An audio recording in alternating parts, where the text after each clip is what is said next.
Vítejte při sledování Zákoutí biznesu, podcastu o podnikání s předními českými podnikateli a manažery. Podcastu o tom, že k úspěchu v biznesu nevede jednoduchá a přímá cesta.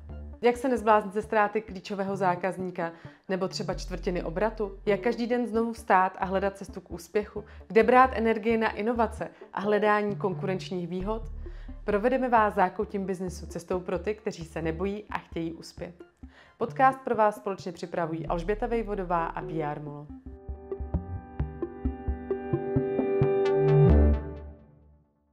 Jiří Pecina je v biznesu známé jméno. Vybudoval a dlouhou dobu vedl síť autocenter Eurocar.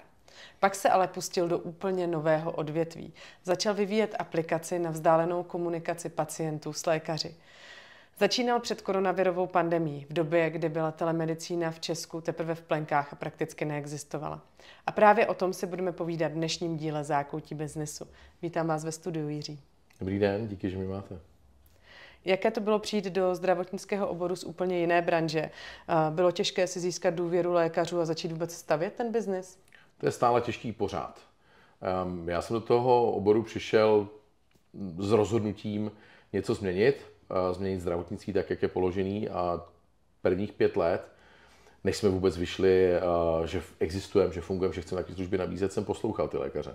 Seděl jsem se skupinou mladých lékařů, se skupinou velmi zkušených lékařů, s pány profesory, s akademiky, a prvních 5 let jsem já trávil tím, že jsem poslouchal, co by chtěli, co by jim ulehčilo tu práci, co by jim pomohlo, a moje paní trávila tím, že vyvíjela bezpečnou komunikaci na našich vlastních technologiích, kde máme absolutní kontrolu nad daty se svým týmem. A tady ten základ je podle mě nesmírně důležitý, protože já vidím spoustu lidí, kteří přicházejí z těch světa do toho zdravotnictví a myslí si, že to má úplně stejné zákonitosti jako apka na pizzu nebo nějaká aplikace, která vám prodává elektroniku, a ty zákonitosti jsou jinde a nejsou už strašně často ani vidět. A když si to dneska vezmete, je to přes 8 let a já se pořád ještě učím. Takže ta otevřená komunikace s lékaři vám pomohla získat i image v tom oboru, získat si důvěru těch lékařů? Já nevím, jestli už máme důvěru, ale to, že jsme pečlivě naslouchali a chystali se na ten obor dlouho, tím posloucháním, co by pomohlo, určitě pomůže, než když přijdete za lidmi, kteří prostě do nějakých 33, 34 let studují a potřebují se vzdělávat, aby mohli samostatně rozhodovat, a řeknete jim, já se tomu teďka věnuju rok, předtím jsem prostě prodával pizzu a teď to budete dělat takhle. To nefunguje. Ten základ je se dovzdělat v tom oboru, poslouchat je a být ochotný to změnit, protože něco, co naprogramujete, pak může působit jinak. My teďka máme velmi dobrý projekt z Compu Group Medical, kde jsme integrovali ty systémy tak, aby to bylo bezpečně a jednoduché pro ty lékaře. A jdeme to ve velmi malé skupině lidí, protože si nemyslím, že je dobré to oznámit rychle. Je potřeba to vyzkoušet na různých stádích trhu a pak zase celý předělat. Tak by to všem vyhovovalo. Podle mě tady ten zákazník je král, přístup je důležité, je to, co nás odlišuje. Říkáte, že aplikace musí být jednoduchá pro lékaře. Je to o tom, že tím, že nemají zkušenosti s IT, s technickými obory, tak opravdu potřebují, aby to běželo základně a rychle? Potřebují to, aby všechny informace, které jim posílá pacient nebo které oni posílají pacientovi, měli v tom svém základním softwaru. Aby ty věci neměly bokem. Taková ta obecná vžitá představa všech tech výrobců je, lékař přijde ráno do práce, zkontroluje si 72 aplikací od svých klientů, protože mají různý device, s kterým strašně pomáhají zlepšovat kvalitu života. Ale pokud na konci není ten lékař, který mu ty výsledky jdou do karty toho pacienta, tak je to technicky hezký, vypadá to výborně, ale nikdy to nebude mít dlouhodobý úspěch. V čem jsou hlavní pilíře té jednoduchosti uživatelské? Dobrý UX. Tak, jak jste zvyklá používat WhatsApp, tak, jak jste zvyklá používat Instagram, tak ty logiky musí být v té aplikaci úplně stejný.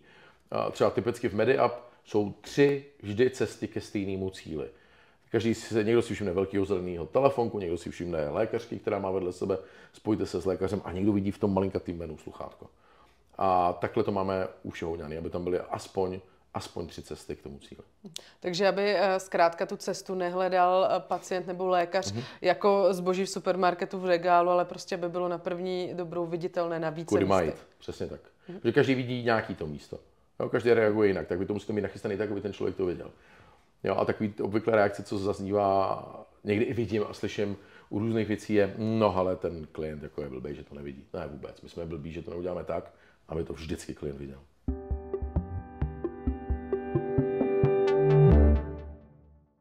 Jste se do vyvíjení telemedicínské aplikace pustil zhruba před 8 lety, jestli dobře počítám. To bylo v době, kdy telemedicína byla v Česku naprosto sci-fi. Jak vás napadlo vůbec do tohohle oboru jít?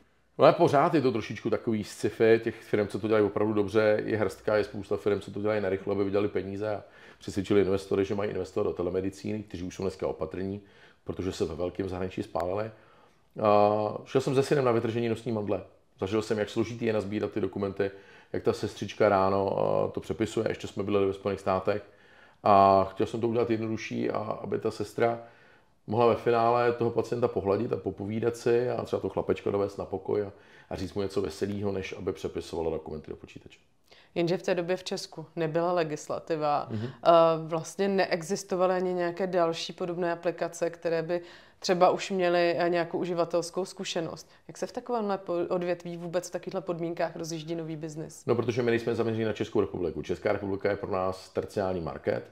My jsme největší v Latinské Americe na Slovensku, v České republice už to teďka zajímavě roste taky, ale od začátku jsme nad tím uvažovali globálně. To znamená, chceme dodržovat standardy Evropy a Evropské unie, ale věděli jsme, že samotný vývoj, když to chcete udělat opravdu dobře a certifikovat, Česká republika by zaplatila jenom stěží. Tak aby jsme si sami s manželkou dokázali zdůvodnit, proč do toho dáváme všechny naše peníze a ještě k tomu něco navíc, z toho, co už dneska ta aplikace vydělává, tak jsme věděli, že to musí být globální řešení. Já jsem někde četla, že vás vývoj té aplikace přišel na nějakých 300-400 milionů korun. Je to tak? To bylo v roce 2020. Takže jsme přibližně 450 milionů korun dál. No a dokážete si představit, že byste takovou částku investoval bez finančního zázemí, které jste měl ze svého předchozího podnikání z prodeje Eurocard? Nedokážu, protože si neumím někam přijít pro peníze. To znamená, že vůbec, pokud byste neměl ten finanční základ, tak by nebylo reálné takový biznis spustit? Pro mě ne, pro spoustu lidí jo, protože si umí perfektně zařídit financování, umí přesvědčit investory. Já jsem poměrně jako ta v cookie s tvrdýma vlastníma názorama, špatně se mi ohýbají záda a jedu si to, co mě baví a to, čemu věřím. Nechám si poradit, nechám si dát zpětnou vazbu od chytřejších lidí, než jsem já, těch je spousta. Ale mám tu základní myšlenku, čeho chci dosáhnout. Třeba prodej dat, nebo sdílení dat, nebo prostě vytváření dat z rozhovoru s psychologi nebo s lékaři do sociálního profilu, byť je po souhlasu pacienta legální, pro mě není morální. A ta morální zásada je pro mě mnohem důležitější, než zda to je legální. Vy jste už zmínil, že jste vlastně tu aplikaci vyvíjeli 8 let.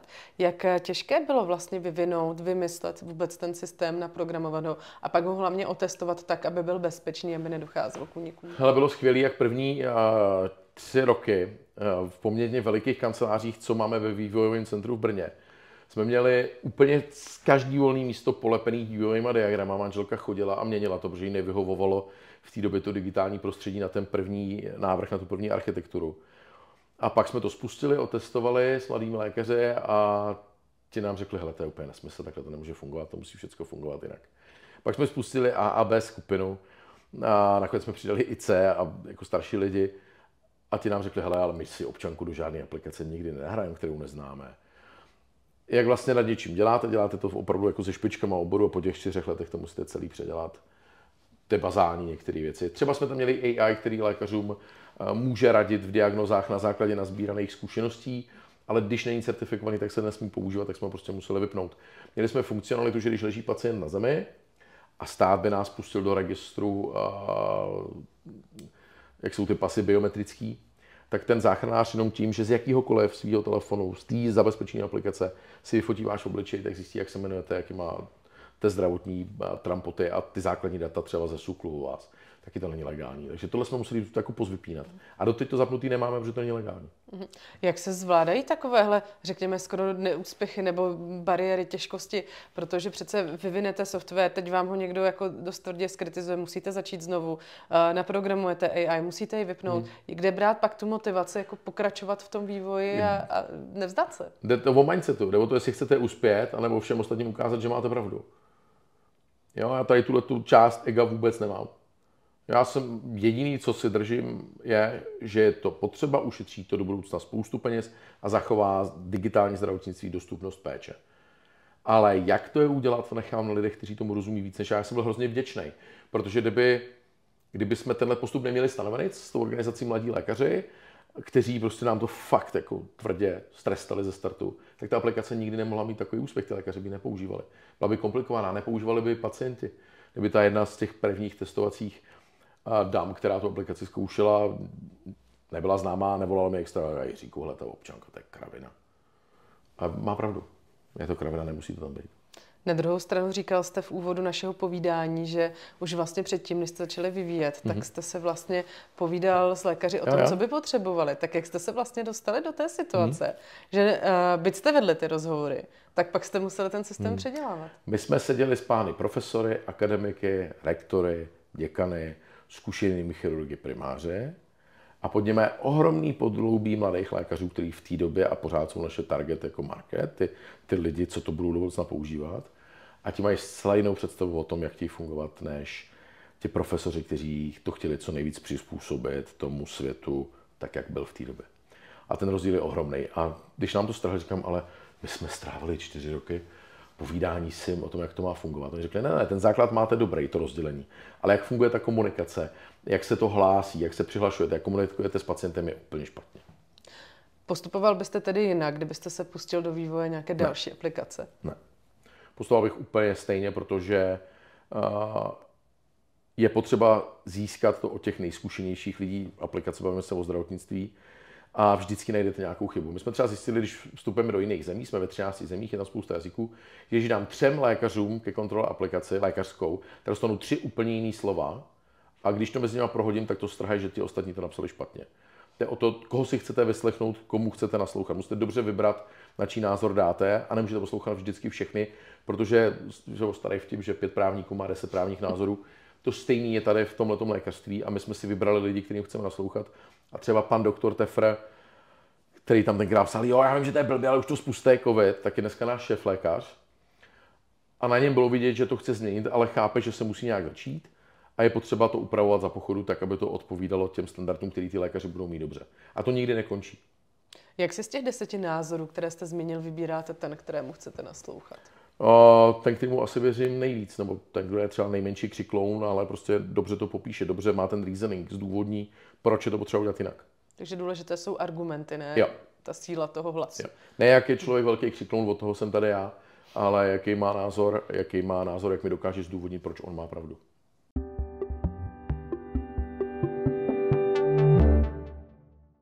No, ale ta funkčnost té aplikace je jedna věc. Druhá věc je teda ještě bezpečnost. Práce s daty a kybernetická bezpečnost.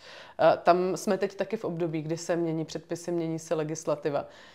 Co to znamená pro MediHub? Jak se bude muset třeba tomu přizpůsobit váš software? My jsme od začátku přizpůsobení na EHDS. My jsme byli součástí toho legislativního procesu, když se to chystalo v Bruselu. Jsme součástí několika pracovních komisí i tady v České republice, i v tom Bruselu, nebo moji kolegové. Jeden z našich ředitelů v Latamu je dokonce viceprezident softwaru HL7, takže od začátku jsme připraveni na tyhle ty legislativní změny. A u nás dneska, když pacient poskytuje souhlas s nějakou péčí, tak ten souhlas se třeba řetězí, že vydáte lékaři svůj rentgen a on ten rentgen zpřístupní dalším lékařům. A podle toho EHDS by bylo dobrý mít možnost v celém tom řetězci ten souhlas odvolat.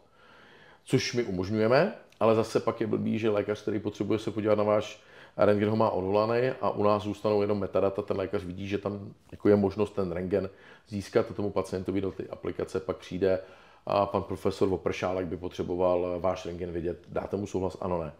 Takže pro nás tohle je zase výzva do budoucna, že už jsme na to připraveni. Šance. Ochrana osobních údajů, ale co se týče kybernetické bezpečnosti, ochrany systému, aby nebyl třeba zranitelný. To je neustálý souboj. Každý měsíc děláme cyber útoky, jak automatizovaný testy, tak manuální. Každý měsíc něco najdeme.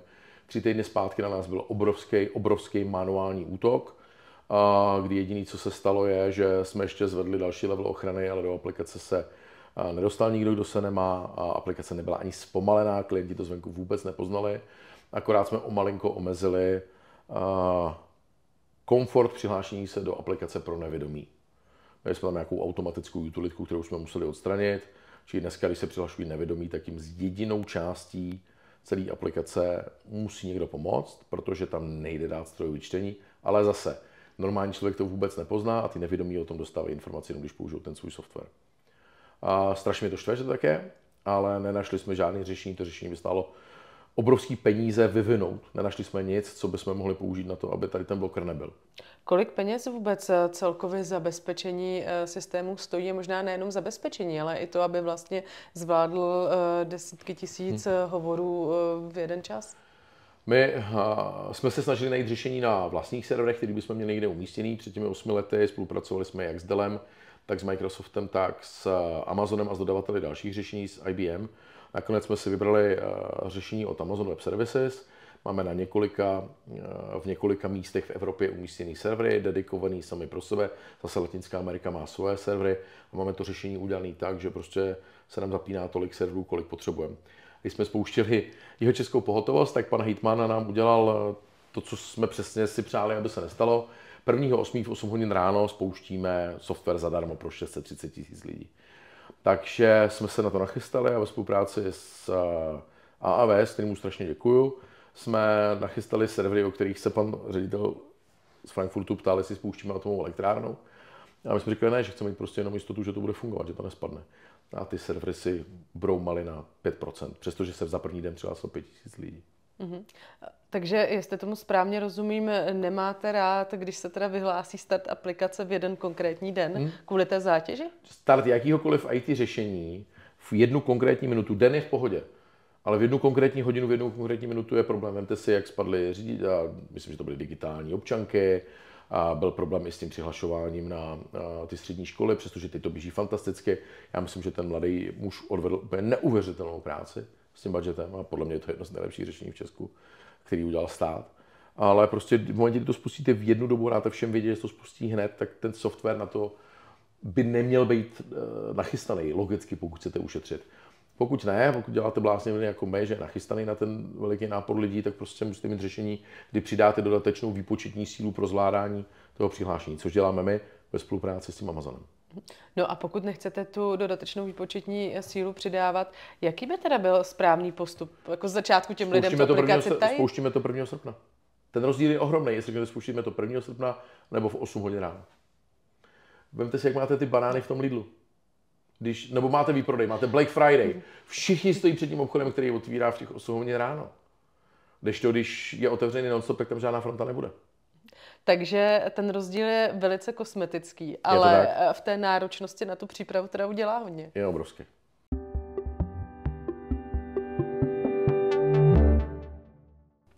Jak je to vlastně vůbec v Česku nastavené momentálně s proplácením telemedicínských služeb? Protože poprvé se do zákona dostali během koronavirové pandemie. Nicméně, když jsem koukala do úhradových vyhlášek, tak ne vždycky tam stejně ty služby najdeme. Tak jaký je teď ten stav? V současné době je schválený zákon o telemedicíně, měla by být prováděcí vyhláška. Myslím si, že ten zákon je bezvadný. Ta prováděcí vyhláška v principu úplně podle mě nerozlišuje mezi telefonním rozhovorem a telemedicínou, což je škoda, ale je to aspoň legální základ toho podnikání a je to cesta k úhradám. Jo? Každý se kouká na ty pojišťovny, že ještě nezavedli úhrady, ale jak to mohli udělat na něco, co neexistuje. Jo? Jsem plně přesvědčený, že je potřeba mít zákon, potom kvalitní řešení, bezpečný, jak to dělat prováděcí vyhláškou, pak můžou přijít úhrady. Dneska jsou úhrady za vzdálený kontakt, které jsou přibližně 1/10 toho, co ten praktický lékař, co specialista dostane od pojišťovny za to, když tam ten pacient fyzicky přijde. Jo. Když tam ten pacient fyzicky přijde, tak prostě ten lékař dostane 10krát tolik, tak proč by dneska dělal telemedicínu, že? No a kdo teda vám dosud platil za využití vaší aplikace? Byly to lékaři, nebo to byly firmy, které třeba využívají tenhle software pro svoje zaměstnance, pro jejich objednávání k lékaři, nebo to byli ti pacienti? Je to kombinace všeho, co jste řekla. Lékaři určitě ne, lékaři mají od nás software zadarmo, pokud si neberou integrovanou verzi, pak je to za nějaký 100 koruny ve spolupráci s CGM, což je logický, bylo na tom hodně práce. A my věříme, že to velmi brzo bude pro ně zisková záležitost pojišťoven a komfortní. Ale jinak za to platí firmy pro své zaměstnance. Třeba Veolia zjistila po 5 letech provozu, že ušetří až 30% nákladů na nemocenských a na tom, když ty lidi prostě chybí v té práci, a proto teďka s náma jde do několika dalších zemích, velmi agresivně, velmi ostře, protože jim to šetří peníze.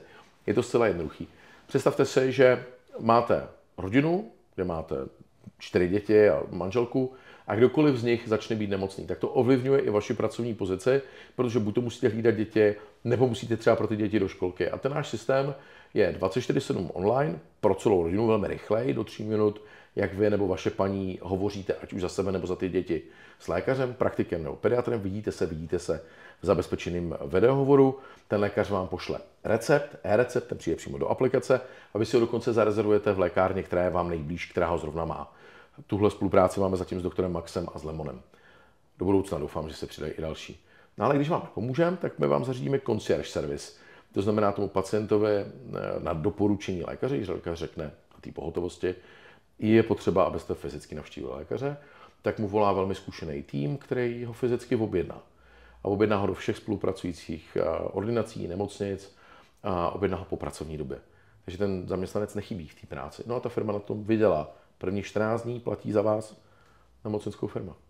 To znamená, že tady ten systém telemedicíny, tak jak ho máte nastavený, se na sebe vydělá bez ohledu na to, co pojišťovny proplácí nebo neproplácí? Já jsem měl teďka zajímavý hovor na jednom kraji, kde se bavíme o další možnosti rozšíření pohotovosti, nebo aby si tak, jak je jihočeská pohotovost, kterou celou hradí kraj, si vzal další kraje. Bavili jsme se tam o ceně, já jsem vysvětloval, že Jižní Čechy dostali fantastickou cenu, protože byli prostě první. Jsou to takový ty banány za 9,90, kterých jsou 4 krabičky.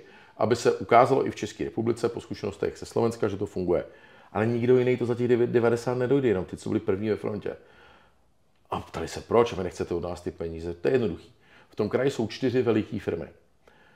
Pokud my všechny ty 4 firmy podepíšeme, bude to dohromady asi 10 000 lidí. A my za to dostaneme zaplaceno výrazně víc, než tu cenu, kterou my jsme nabídli tomu kraji. A téměř dvojnásobek, než nám nabídl ten kraj. Takže je hrozně těžký být morální a dělat biznis zároveň, protože samozřejmě ten kraj to dá všem lidem, dá jim to zadarmo a pomůžete násobně většímu množství lidí. Ale taky z něčeho musíte zaplatit vývoj. My chceme to tomu kraji dát, proděláme na tom, oproti tomu, když bychom podepsali ty firmy v tom kraji, že tím pádem si trošičku ten biznis omezíme. Být zůstane možnost prodeje těch concierge věcí a toho rozšířeného portfolia pro ty lidi, což specialisty prostě neděláme pro ty kraje. Ale v tom soukromém zdravotnictví s výraznou přidanou technologickou hodnotou bohužel platí, čím hůř, tím líp. A čím je méně lékařů, tím si lidi rádi zaplatí. Podívejte se v Praze za privátní péči. Tady všem přijde normální zaplatit si prostě 30 000 za registraci u pediatra a další. Mně to normálně nepřijde a chtěli bychom, aby se to změnilo. Ale jde to změnit jenom tím množstvím. Takže my jsme deklarovali, za kolik jsme schopni to udělat celé České republice, to pohotovost, jsme připraveni a máme dostatečné množství lékařů. Na Slovensku se staráme o 88% obyvatelstva tou pohotovostí. Česko zvládneme taky. Ale jenom tak se nám ospravedlňuje to, že si omezíme trh a zůstane nám ten rozdíl, ten concierge service, ty specialisti, oproti tomu, co se nabízí státu. Ale ten krok rozhodnout se omezit si ten trh, to chtělo docela odvahu, ne? Do začátku. Ne, to chce ty morální zásady. Já od začátku říkám až úplně naivně, že zdravotnictví je právo. Já se neumím představit, že někdo omezí nějakou maminku s dětma na tom, aby si vzala lepší kloup pro sebe, jenom protože nemá peníze. Já jsem naprosto úplně pevně přesvědčený, že by mělo být doplácení do zdravotnictví, ale třeba pro lidi jako já, kteří místo toho, aby se ráno zaběhali, si radši vezmou tabletku. Tak když se o sebe nechceš starat, nechceš žít zdravě a nechceš prostě jít příkladem v tom, tak si zaplať extra peníze, protože prostě pán, který běhá a stará se o sebe, za tebe pak to zdravotnictví doplácí. Jo? Tohle by podle mě mělo být. Máš vysoký krevní tlak, body mass index na 30, není to ze zdravotních důvodů, zaplať si víc anebo zhubně. Tohle by mělo být nastavený takhle. Ne podle toho, kdo má kolik peněz. Jak se podle vás bude telemedicínský sektor rozvíjet do budoucna? Zaznamená řadu krachů a zaznamená řadu skvělých řešení, které si dneska neumíme ani představit.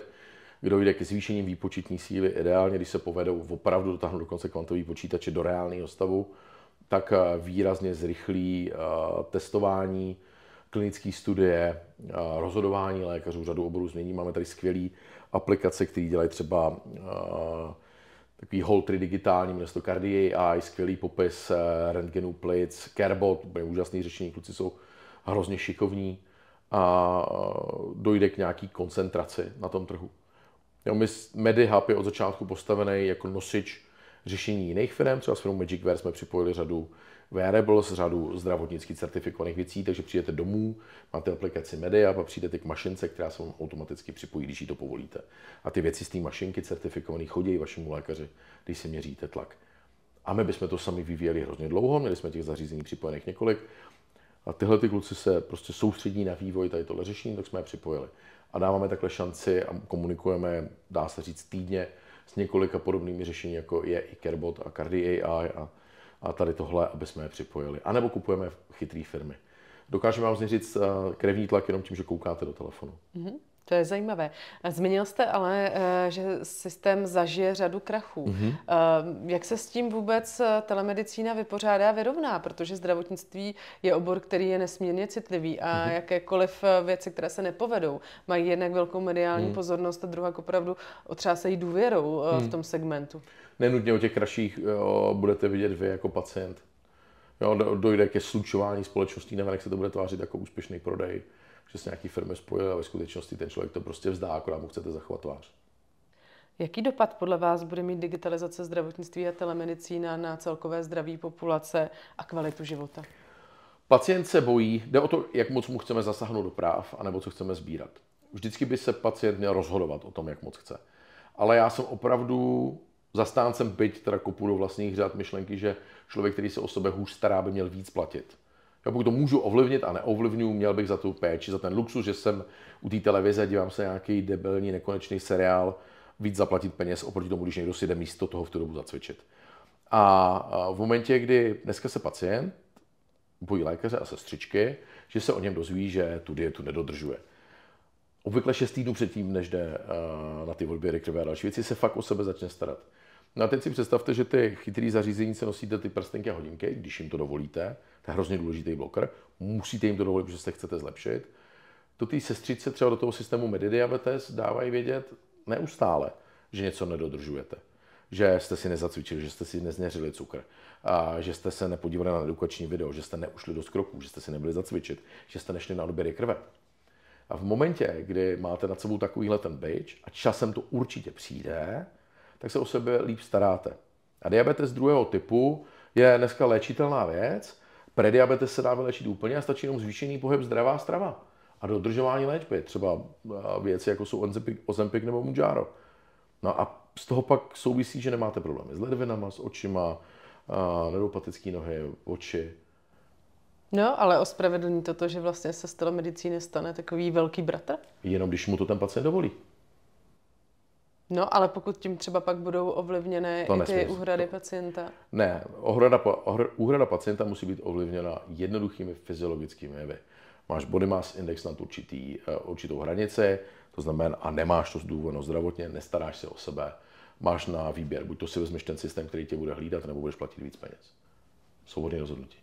Byť dělám telemedicínu, prodáváme to lidem, co si to můžu dovolit, tak bych byl rád, aby ten stát to základní zdravotnictví hradil všem, i tu nejlepší možnou dostupnou péči všem a trestal jenom ty, kteří se o sebe nestarají, jako jsem třeba já. Tak to byla opravdu silná vize na závěr. Jiří, já vám moc děkuji, že jste přijal pozvání do studia. Milí diváci, vy podcast ještě nevypínejte. Navážeme na téma telemedicíny i v druhé části Zákoutí biznesu právním pohledem s Barborou Dubanskou. Mějte se hezky, nashledanou.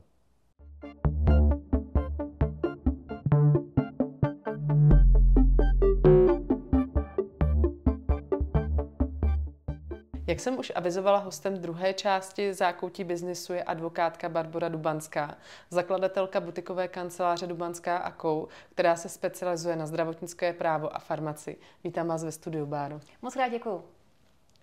Pokusit podnikat v telemedicíně se v Česku objevují téměř 10 let. Legislativa tomu ale zatím moc nepřála. Teprve letos se objevila telemedicína v zákoně. Co to období předtím znamenalo pro lidi, kteří chtěli v tom oboru začít podnikat? Máte pravdu, že vlastně definice telemedicíny máme teprve nyní. Na druhou stranu od 1. ledna 2022 jsme mohli mít konzultace na dálku. Takže vlastně velká část té telemedicíny už spadla do té definice a už probíhala naprosto zákonně. A myslím si, že i většina právníků se přikláněla, ano, to je naprosto možné. Takže Od současné doby máme už i tu definici telemedicíny, která to zpřesňuje, více rozvádí, stanovuje ty podmínky a je to teda pro i tu laickou veřejnost více jasné, co vlastně telemedicína obsahuje. My jsme tady v první části slyšeli od Jiřího Peciny, že absenci zákona obešel tím, že začal nejprve rozvíjet telemedicínskou aplikaci v zahraničí, v Latinské Americe, a až vlastně někde ve třetím kroku přišel sem do České republiky. Je to obvyklý postup? Asi naprosto logický postup. Na druhou stranu i během covidu tady se rozjelo spoustu projektů a to můžeme říct, že vlastně opravdu to bylo na popud pacientů i samotných lékařů, že je nutné poskytovat zdravotní péči na dálku a vlastně to probíhalo v takové nějaké šedé zóně. Ale opravdu si to pacienti z velké míry oblíbili a následně teda potom jsme jako šli na tu legislativu, ale to tak je normální, že legislativa opravdu pokulhává a že vlastně praxe je často napřed. Říkáte šedá zóna, ale zrovna zdravotnictví je hodně konzervativní odvětví, které se zakládá i na bezpečnosti. Nebylo to tedy, nebo nebrzdila právě ta absence legislativy rozvoj telemedicíny tím, že jí lékaři třeba nevěřili? Určitě a vždycky budeme vidět určitou míru rezistence ze strany odborné veřejnosti. Ostatně na to byla i studie Světové zdravotnické organizace, která vyšla v roce 2022. Byla právě zaměřená na telemedicínu, udělala výzkum v 50 zemích, byla tam samozřejmě i střední Evropa a na co často naráželo, bylo právě vysoká rezistence lékařů. Ale i to si mění, mnoho lékařů vnímá ty benefity i sami pro sebe, i časovou úsporu, že stihnou více pacientů a pacienti to opravdu žádají. Takže myslím si, že to je nezvratný vývoj a akorát to půjde dopředu. A rozvíjela by se podle vás telemedicína v Česku rychleji, kdyby ta právní úprava, ta definice přišla dříve? To je možné. To je velmi možné, že by vlastně na straně zejména jako zdravotních pojišťoven byla větší důvěra právě v to právní zakotvení. Ano. Během koronaviru dostaly zdravotní pojišťovny možnost aspoň některé telemedicínské úkony platit. Jak se ten systém nastavil? Co teda dnes je z veřejného zdravotního pojištění v oblasti telemedicíny hrazeno? Byl to takový vývoj dopředu a potom hodně kroků zpět a to zase teď postupně začínáme. Během covidu právě kvůli těm potřebám bylo najednou mnoho telemedicínských výkonů, které bylo hrazené. Pak se to vyhodnotilo, zjistilo, že někdy ne, to je zcela účelné nebo účinné. Se to zredukovalo a teď postupně začínáme. A velký takový zářný příklad je právě dětská psychiatrie, kde vidíme, že opravdu je velmi těžké dostat vůbec termín, schůzku u dětského psychiatra.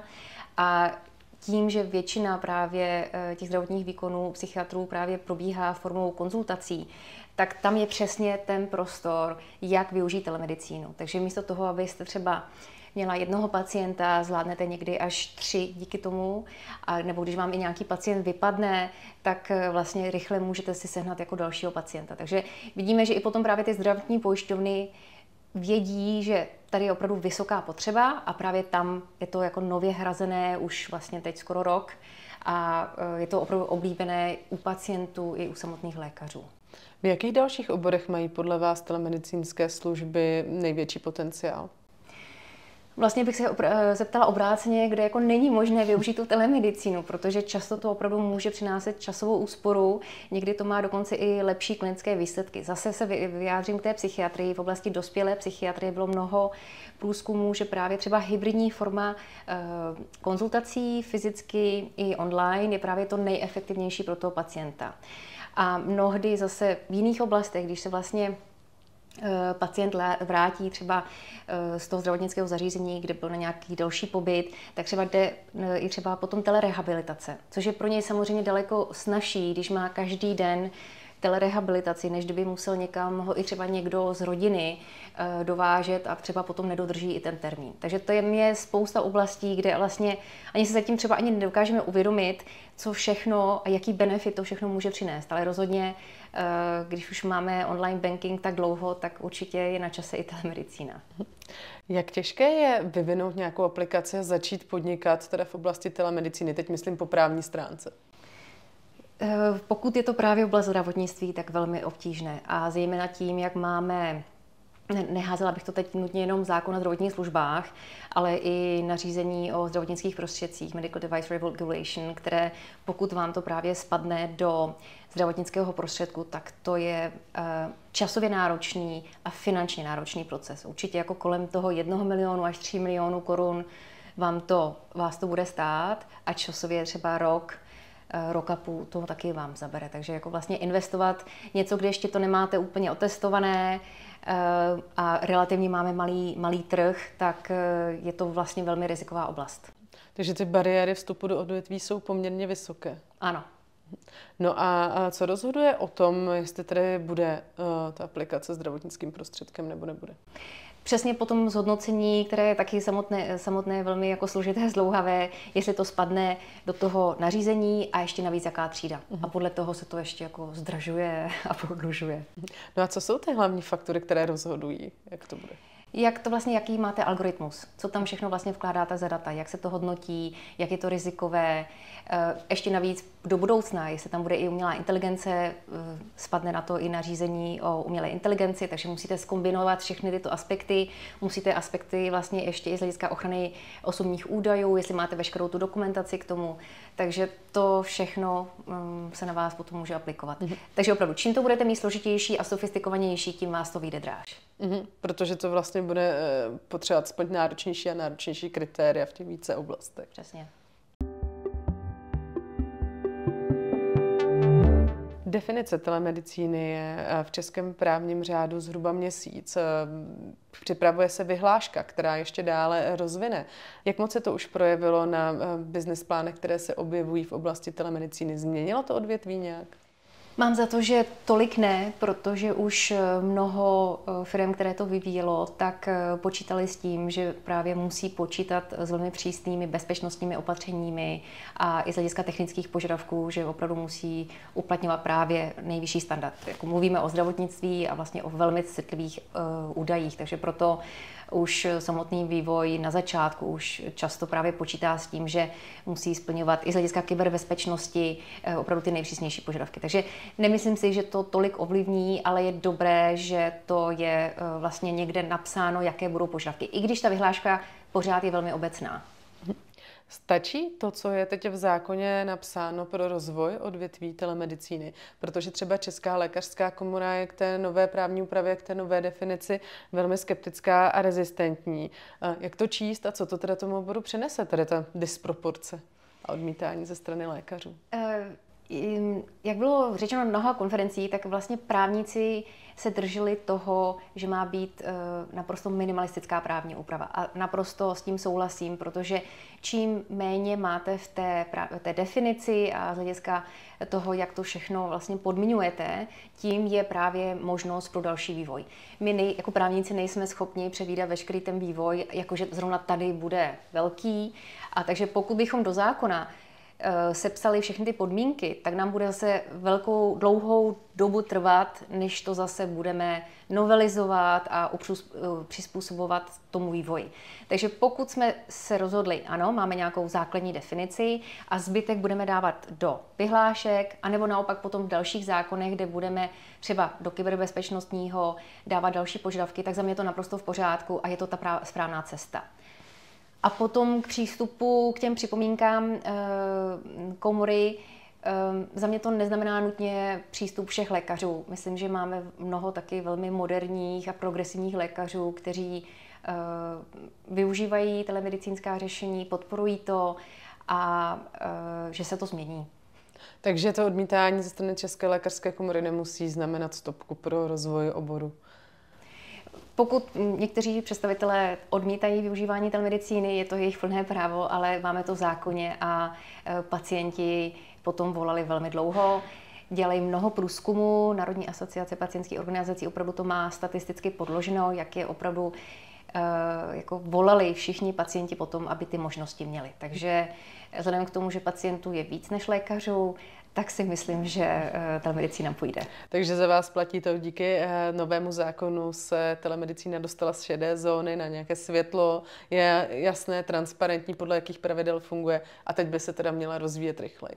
Ano, a taky si myslím, že bude velká role odborných společností, a to už mnohé z nich splnili, třeba na právě jako dětská psychiatrie, která už si vytváří vlastní guidelines, aby bylo vlastně stanoveno, co kromě těch zákonných požadavků je ještě v daném oboru požadováno, takže jaký je vlastně postup de lege artis. A tam jdou zase ty požadavky třeba ještě daleko dál, jsou přísnější a myslím si, že to je právě ta cesta, protože to nám potom nabízí tu cestu, aby to ten lékař posoudil z hlediska těch odborných požadavků a ne, aby to právník stanovoval do toho zákona. Vím, že pojem de lege artis je v medicínském právu docela častý pojem, nicméně ne všichni diváci se v něm musí orientovat. Můžete vysvětlit, co to tedy pro telemedicínu znamená? Je to opravdu, aby to bylo podle posledních vědeckých poznatků a de lege artis je opravdu většinou spojeno podle toho, co vlastně vydá odborná společnost, jak by se mělo postupovat. Takže když dám opravdu ten postup v případě telemedicíny, tak ten lékař si musí sám zvážit, jestli je vhodná telemedicínská konzultace nebo naopak potřebuje vidět toho pacienta fyzicky. Pokud má třeba sebevražedné sklony, tak aby to opravdu nebylo jenom třeba právě online, ale nebo pokud je naopak urgentní a nemá jinou možnost, tak opravdu je zase ta online ta vhodná cesta. A jakým způsobem komunikovat s tím pacientem, to všechno může být právě v těch guidelines. Jak podle vás telemedicína změní české zdravotnictví jako celek? Doufejme, že to povede k vyšší efektivitě, protože potom voláme všichni a potřebujeme to. A je to určitě cesta, jak šetřit náklady. Takže pokud se to vezme tou hodnou cestou a nebude to naopak zbytečné plýtvání, tak to velký potenciál má. A jaký efekt může mít telemedicína, vůbec digitalizace zdravotnictví pro kvalitu života a pro zlepšení zdraví pacientů? Velký. Dám právě příklad zrovna těch telerehabilitací, když si vezmete, může to být i mladý pacient, který je s těžkou formou roztroušené sklerózy, nemůže se hýbat, tak je velmi důležité právě, aby probíhaly rehabilitace.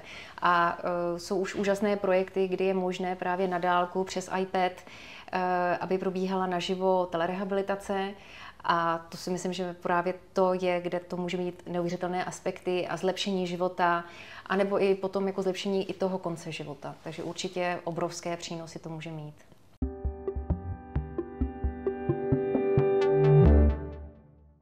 Co jsou podle vás teď největší výzvy v oblasti telemedicíny? Tak samozřejmě, jestliže vytváříte business plán, přemýšlíte nad tím, jak se vám to finančně bude vyplácet. A vzhledem k tomu, že máme málo oblastí, kde dochází k úhradám, tak je nutné přemýšlet nad tím, kdo teda vám to zaplatí. A jak jsou teda teď obecné společnosti, řekněme střední třídě, telemedicínské služby dostupné?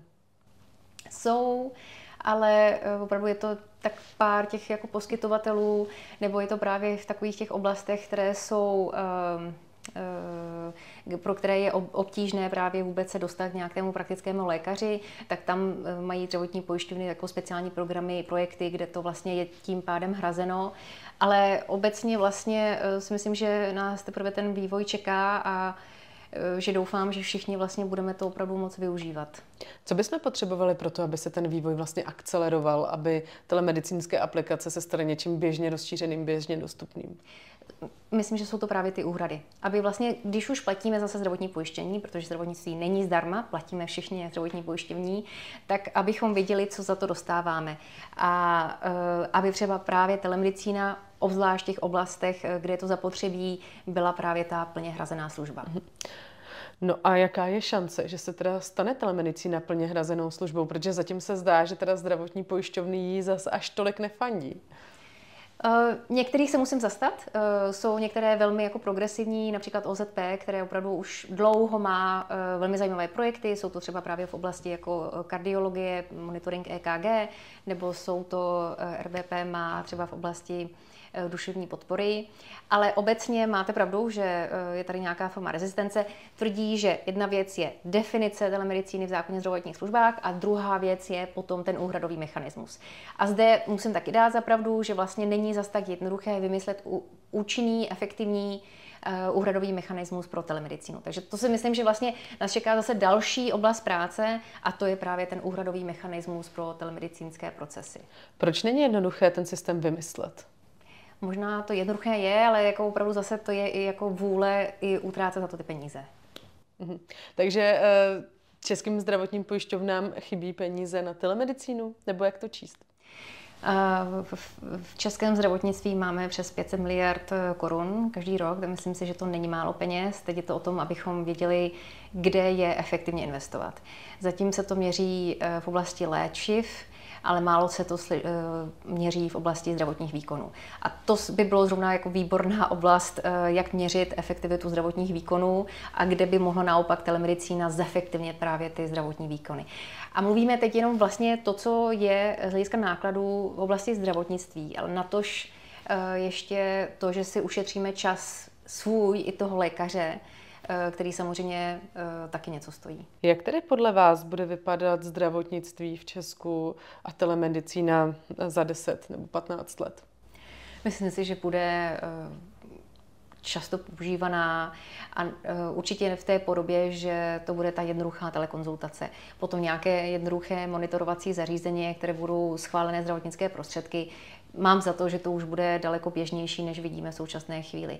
A že bude i vyšší ochota mnohých pacientů si za to případně i připlatit. Že pokud to nebude hrazené zdravotní pojišťovnou, že začneme si více uvědomovat, že to nejcennější, co máme, je právě zdraví a budeme do toho investovat. Jiří Pecina tady v první části podcastu přišel s vizí, že vlastně telemedicína a ochota pacientů nechat se třeba monitorovat svůj zdravotní stav by mohla ovlivnit i to, kolik lidé platí na zdravotní pojištění. Je to podle vás představitelné? V současném nastavení toho zdravotního pojištění určitě ne.